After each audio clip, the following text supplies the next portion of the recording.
सबभन्दा पहिला यिनीहरूले उडाउनु पर्ने भनेको स्टुडेन्ट युनियन यिनीहरू बन्नको लागि है नेपालको जनतालाई जनता बनाएर राख्ने हो भने चाहिँ अनि त्यहाँबाट आएर यिनीहरूको चाहिँ सङ्घ संस्थाहरू जति पनि पार्टीको छ पोलिटिकल पार्टीको सबै उडाउनुपर्छ बस्छ भने पब्लिक भएर बस्छ कर्मचारीको के को सङ्गठन हुन्छ कर्मचारी तलब खाइरहेछ अरे सङ्गठन बनाएर बस्ने हो र त्यो भएपछि पार्टीले बनाएको जुडिसियलमा हान्नुपर्छ उनीहरूले सबभन्दा डेन्जर त्यही छ जति पनि तीनटा पार्टीले सबभन्दा बढी एमालेको छ सेकेन्डमा कङ्ग्रेस छ थर्डमा माओवादीको छ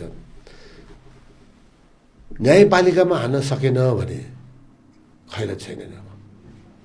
उनीहरूलाई त यिनीहरूले स्याक गर्नै पर्छ किन सबै पोलिटिकली एपोइन्ट भएको होइन यिनीहरूसँग न नलेज हुन्छ न केही हुन्छ झन्डा लिएर जाने हो झन्डाको मान्छेलाई उनीहरूलाई चित्त बुझे थुन्छ उनीहरूलाई चित्त नबुझ्यो भने उनीहरू सिधै उनीहरू पार्टीको लिडरको कुरा मान्ने हो प्रमाणले के पनि हुँदैन नेपालमा प्रमाणले हुने भए मलाई थुन्नै मिल्दैन भने त थुन्यो त या चाहिँ 10,000 जेल जानुपर्ने अरूलाई 21 वर्ष हान्ने र 12 वर्ष हानेर मलाई 5 हान्नुपर्ने